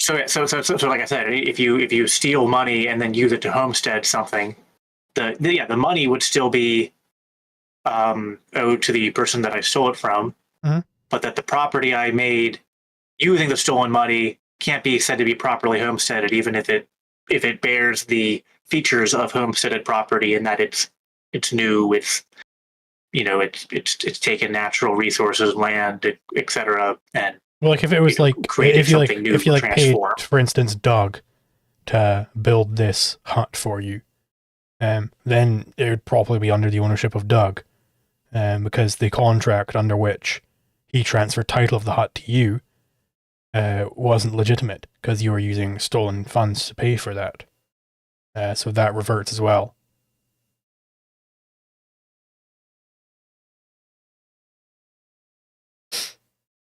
What about people who what about people who buy homes using government subsidies? Does that apply to, or is that different? Well, it depends on if they're owed that money.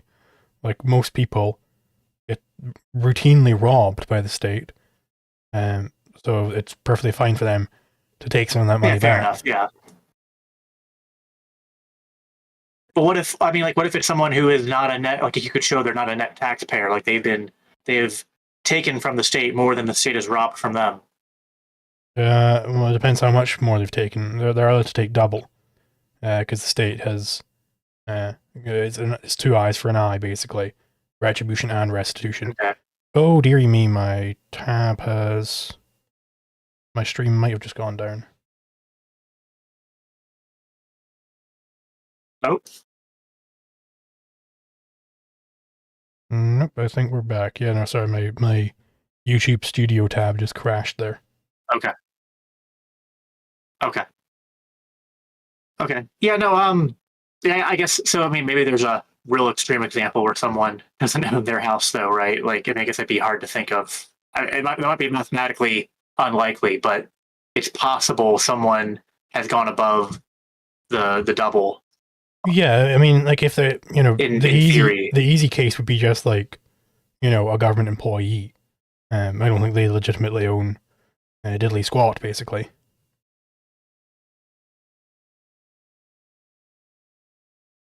Yeah, I mean, I see, and so this might be something where I just have a little bit of I don't know, maybe my mind is still tainted with some mixed flaw in it, which is I accept a lot of what you're saying in terms of like, well, all of what we're talking about is like, well, these things are like, some people might hear it and go like, well, what do you mean they don't own it? It's like, well, it's not legitimate, which connects to the claim of the state and the way it operates not being legitimate. And I, of course, as an ANCAP, I agree with you.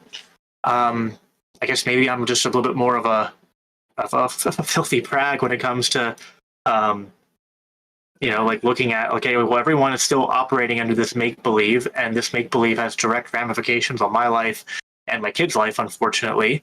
And so, I don't know, maybe I'm just not willing to follow certain premises to conclusions that I think are going to be harmful. I know your answer to this is that you think that it would just expedite the call for privatization, which I'm just not convinced of. Well, whether it does or doesn't, I mean, I guess it isn't really here nor there. It's just a simple fact of rights. Like, do they have a right to maintain this fiction at my expense? The answer is no. They don't. Well, no, the state doesn't. The state doesn't have a right to maintain any of the things that it maintains. It's just like when we agree on that. Therefore, open borders. Then we're still stuck living under it. I mean, open borders is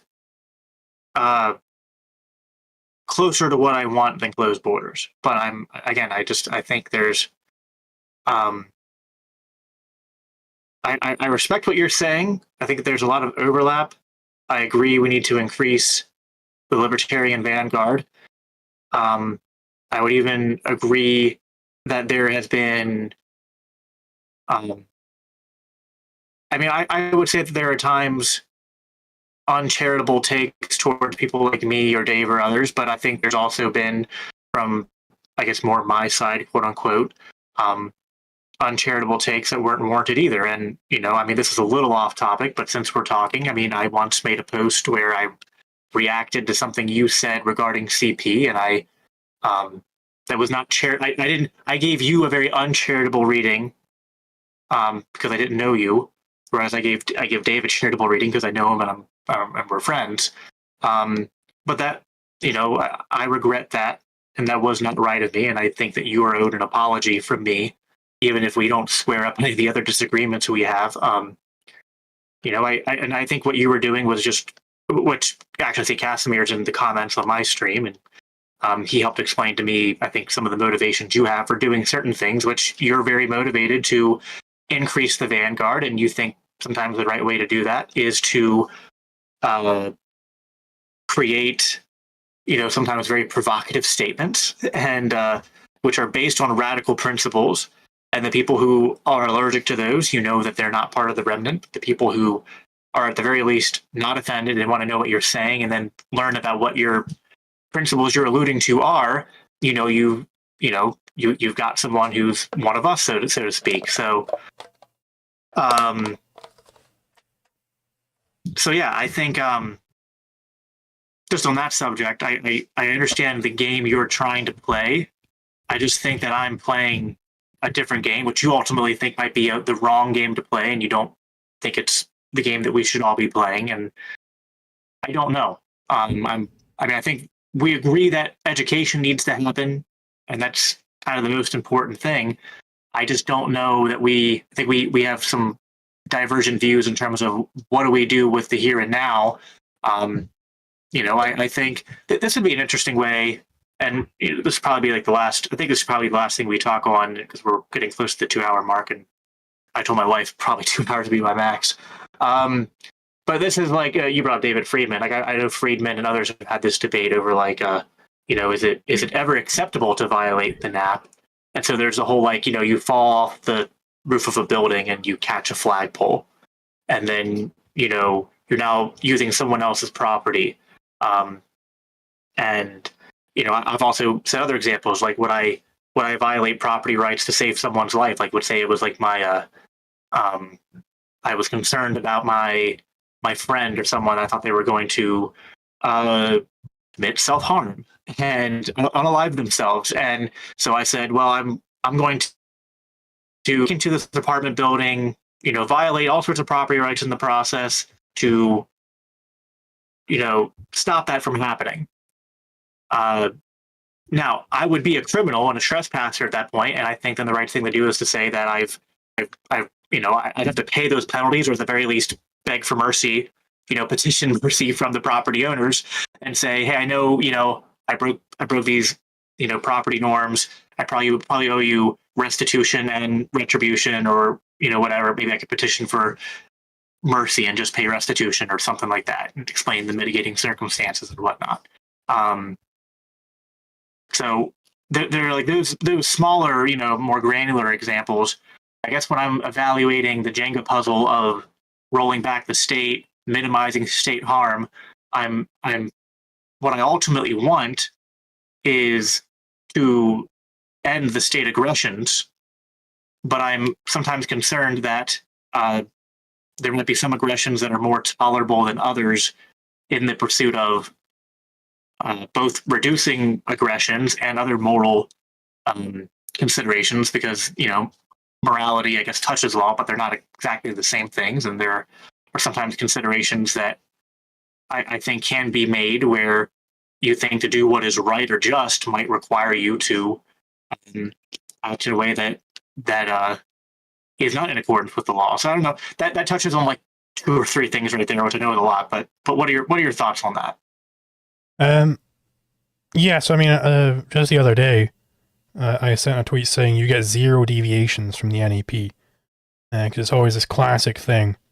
You get 1 deviation from the NEP, which people have taken from just being a light-hearted little, oh yeah, this Spooner, he was great on most things. We can give him his 1 deviation as a treat. People are taking it way beyond that, and into, oh, goody, I get a deviation. Like Monsieur Captain Ancapistan, I believe his name is, who's gleeful about how he gets to regulate which food is going to be people are allowed to eat.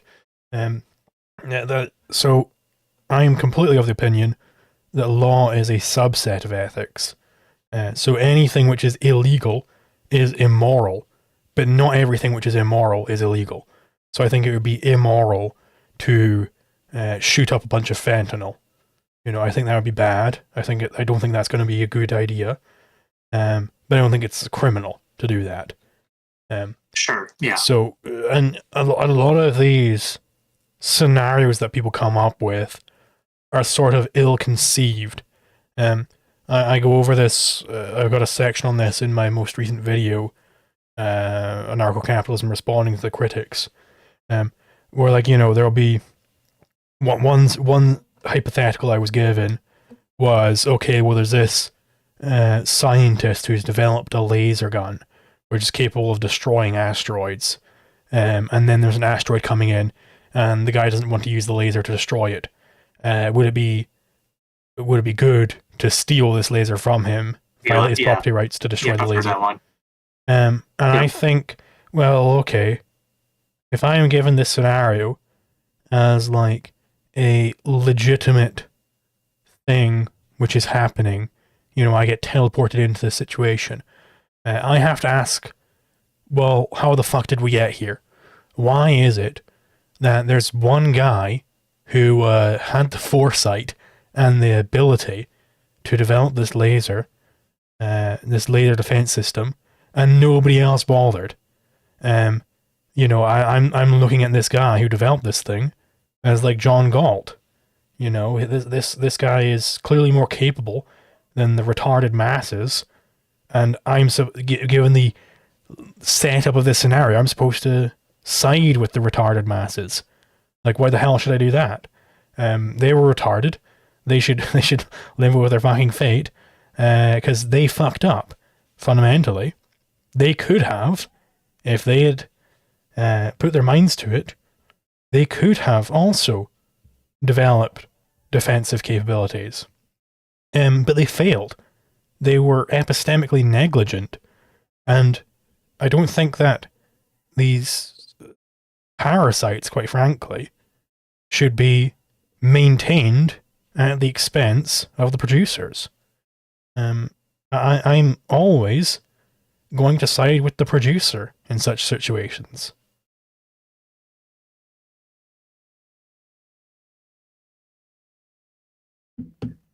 So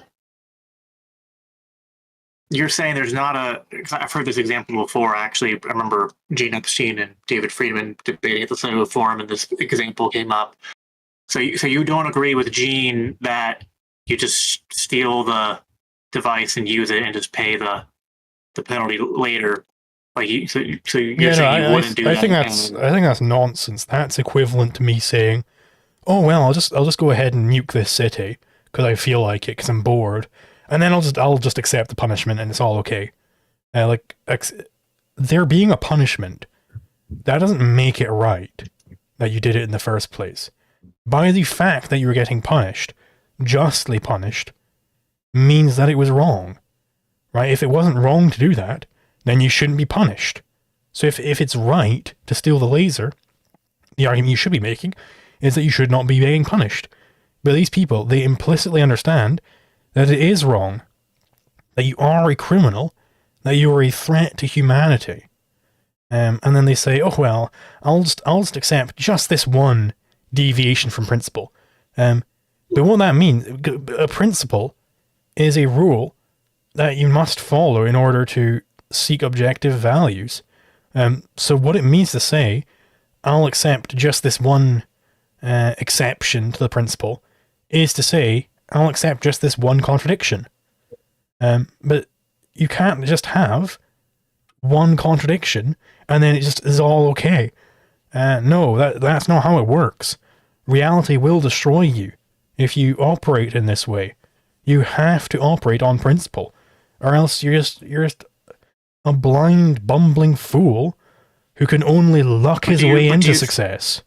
You'll never be able to deliberately achieve success, and if you just luck your way into it, you won't even understand how to appreciate it because you weren't operating on principle. Like, it completely annihilates any foundation needed to live the good life in the first place.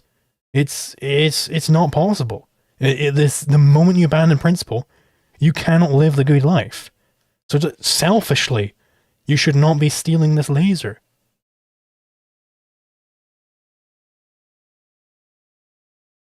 So you think there's a situation where you can be following your principles and that just leads you to like just have to accept that like, well, like I die or this civilization, or I guess in the really, I mean, it's a bit of a reductio, thing, but like, the asteroid hits and either, I mean, it seems to be extinction level event or at least close to it, but you would just say that like, well, they just deserved to die because they were too stupid to use it, but it was never just for someone to steal it and to save everyone's life.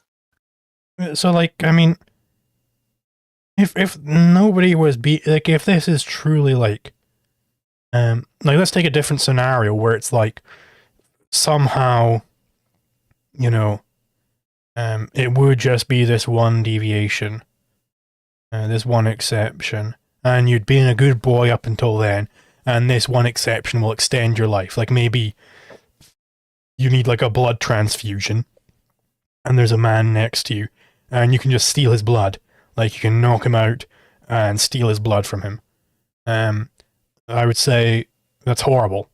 You become literally a vampire at that point. You cannot live the good life.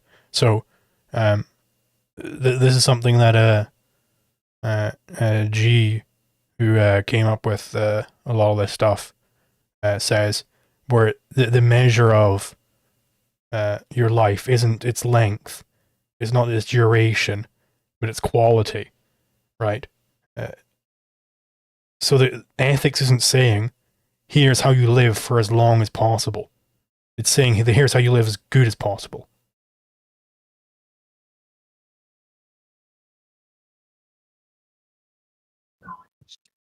I mean, I could ask like, well, this would get into a lot of like metaphysics, like, well, what if you live really good, but it's only for a year, versus you live 90% good, but for 100 years? Like, I don't know. Like, I kind of get what you're saying, but I don't know. We don't have enough time to, I think, fully explore the moral implications of those particular, kind of like weirdly constructed legal trolley problems. But I listen. I think a lot of libertarians have for a while now been debating these sort of dilemmas, and I don't find myself fully convinced by either side. I think you've raised some pretty reasonable arguments and objections here, which I don't have solid refutations to, other than to just, I do wonder, just as a father, as a person who cares about liberty, it just care about my principles. My principles aren't just the nap, though. My principles are also, as a Christian, to protect life, to advocate for peace, to advocate for social cooperation, all this stuff. And I just wonder, it would probably be at some point worth having, I guess, a follow-up conversation about, probably beyond just this topic. We do have different worldviews, and that might also be where some of the differences lie. I do also want to give a quick shout out to the customers in the comments, and I did not ignore his guardianship position, which he reminded me of. That's his position, and I wasn't going to just bring that up here when that was never part of the original debate either. But do you? I don't actually know your position on his guardianship position in terms of that as a sort of answer to the tragedy of the comment. Is that something you accept, or do you have pushback against it? So I think the basic idea that they're getting at is that you can be like the state is effectively in a guardianship position, an unjust one, to be clear. Like they don't think it's just that the state has taken control of these possessions. I'm just trying to remember from when I've heard them discussing it before. But they've got to like maintain it in the meantime. Now, one problem with this is maintain it according to who? If it's like a big LGBT flag on the road, do they have to maintain that LGBT flag? Maybe. Who knows? Right? Would the private property owner want it maintained in a specific way but not another way? Well, we don't know. It's running into the economic calculation problem again. So Sure. it's legitimate to say, if I have stolen Casimir's bike, that would be an extra aggression if I started damaging that bike. But that's because we already know how Casimir wants this bike to be arranged. We don't know how the theoretical, non-existent, as of yet, owner of the public possession wants it to be arranged. By the fact that it's a public possession. Sure, if it's like eminent domain, then definitely, I agree in that case. But not if it's like just the vast majority of public possessions, which have never been owned by anybody private ever. We just don't know. What about schools? Because couldn't you say like it's probably reasonable to assume that like no one wanted the school, which has a bunch of children in it, to be? You can't. So you think some people would want their children put in schools, and then just to allow any adult to walk in? Have you heard of Drag Queen Story Hour? Heroin or expose themselves. Clearly, plenty of parents. Yeah. Okay. You know what? Fair enough. That's a fair objection, to be honest. No, I think. And like, even take it even further, we don't even know if this building is best used as a school. Maybe it's best used as firewood. Oh, we don't know that. Right? It's all this economic calculation problem. We can probably end on this point of agreement that, you know, you're pushing me to think that perhaps I'm not being consistent enough, that I'm willing to accept aggression where I shouldn't. These are fair things, I think, to be concerned about, that I am concerned about. I'm just also concerned about the trade-offs and the other values that I alluded to. But I agree that all of this, I think, highlights the reason, at least one of the major reasons, that I'm an ANCAP, and that I'm sure you're an ANCAP, which is that this is just all the problem of central planning in the first place, and why not only is the state immoral, but it's just like, it sucks. Like, it just doesn't have the ability to,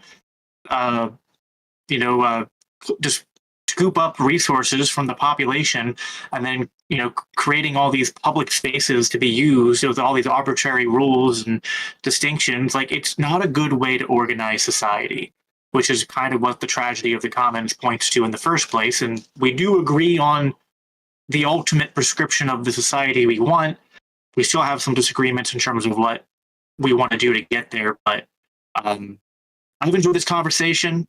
Hopefully we can have more in the future. Also, I wanted to ask, did you hear back from Fiat on that contest you entered that video for? Because I watched that your little video on the iPhones and the microchips and all that, and really liked it and voted for it, but I haven't seen anything on that. Have you gotten any word on if you've advanced or? Yes, thank you. So I have not heard back from them yet. I did send them an email. So I mean, I don't know, like I don't know the specifics behind, like, how high of a priority this is, how much voting there is going on behind the scene, because I do know that, like, the public vote is only like one part of it. So I mean, I don't know. I'm very confident that I'm going to win it, though, in any case, based on what the competition was. I think I did the best.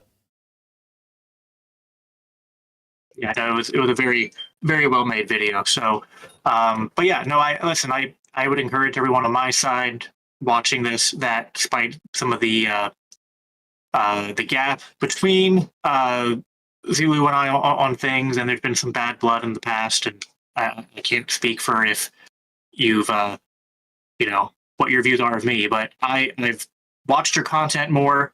I enjoy it and would recommend it to people to check your channel out and your work out. And I enjoyed this conversation.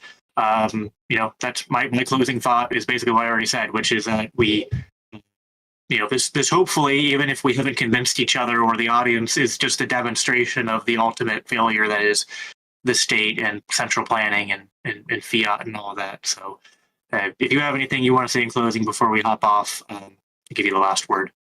Yeah, absolutely. I think it was a fun discussion. Certainly, if there are any other pressing topics, we could address them. It was good having you on. I guess I'll see you next time.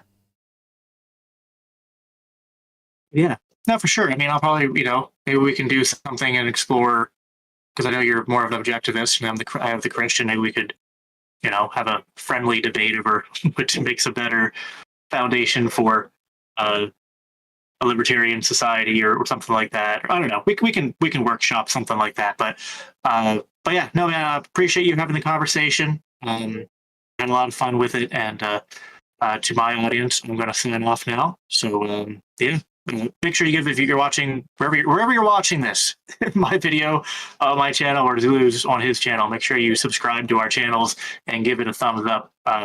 Help us content creators out there in the wild world of YouTube. So, all right. Well, good talking with you, sir, and keep up the good work. Thank you. All right, I'll see you. Yeah. All right. Oop.